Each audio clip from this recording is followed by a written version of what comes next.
This is your fourth stimulus check update and daily news report. Unemployment claims are soaring to the highest total in 3 months. But thankfully, some Americans will be receiving a fiscal boost from the IRS this month, had decided to end these benefits ahead of their official September expiration date, in a move seen as incentivizing workers to return to work. As of July 24th, just over 12 million Americans were still claiming unemployment benefits across all programs. This represented a drop of more than 900,000 versus the prior week, with the decline accelerating markedly from the drop of around 200,000 during the prior week.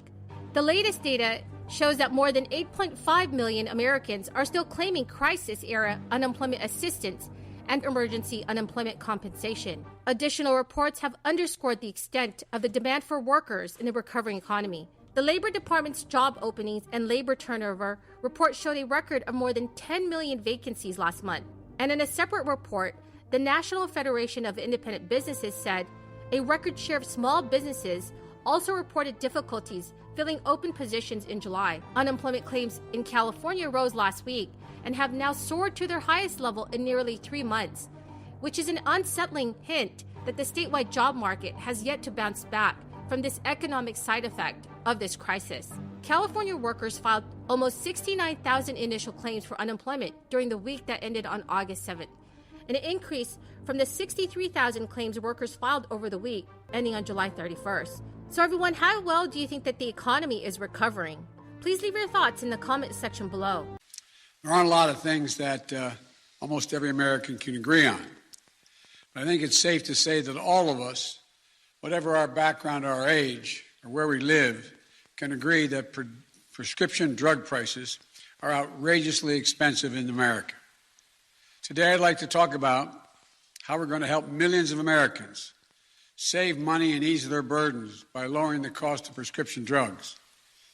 Let me start by acknowledging the groundbreaking and life-saving work that many pharmaceutical companies are doing. They're manufacturing and delivering that are helping us beat this and save lives. But we can make a distinction between developing these breakthroughs and jacking up prices on a range of medications for a range of everyday conditions. Right now, right here in America, we pay the highest prescription drug cost of any developed nation in the world. Let me say that again, of any developed nation in the world. About 2 to 3 times what other countries pay. Last week in the Oval Office, I hosted a small business owner named Gail from Denver. She's 60 years old. When she was 11, she was diagnosed with type 1 diabetes. For nearly 50 years, she's had to take insulin to stay alive. But you know what she told me? She said she doesn't worry about becoming blind or her blood sugar dropping dangerously low, the natural worries of anyone with type 1 diabetes. She worries about being able to pay for her prescription drugs. During our conversation, she pulled out a vial of insulin from her bag.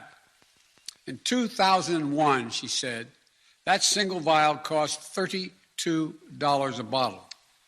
Today, that exact same bottle with the same exact formula, no changes, costs $280 per bottle.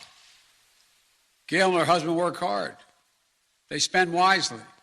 Because of the cost of her prescription drugs, her husband may not be able to retire. They drive the same car, she said, she's had for 17 years, unable to afford repairs or a new one.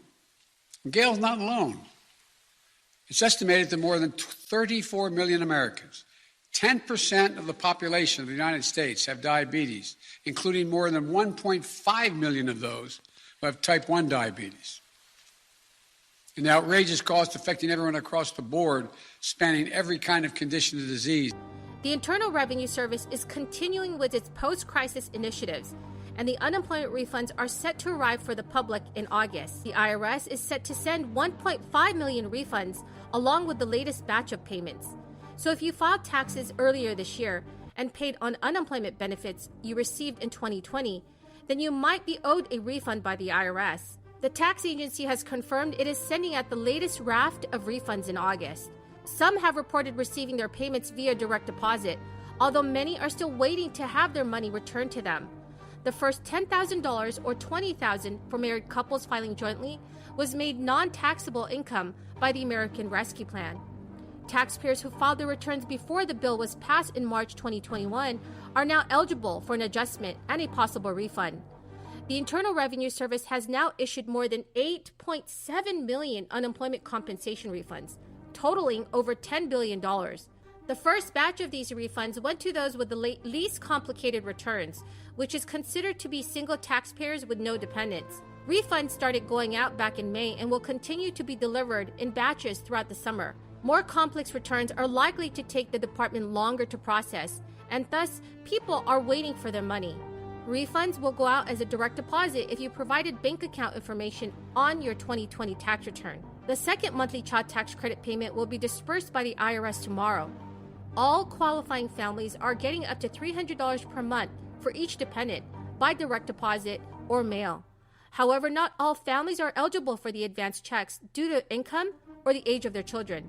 But if you do qualify, you can expect to continue receiving payments till December of this year, and more funds when you file your 2021 taxes. Advance payments are optional, and parents can opt out of the advanced monthly checks if they are worried about eligibility. Opting out now may mean that you can avoid repaying the IRS if you are not eligible. But if you do qualify for the payments and unenroll, you will receive the money next year with your tax refund.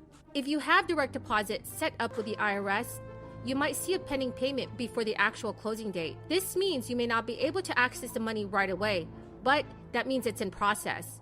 It could take longer for your payment to arrive if you're receiving the check by mail. If enough time has passed and you are concerned that there may be a problem,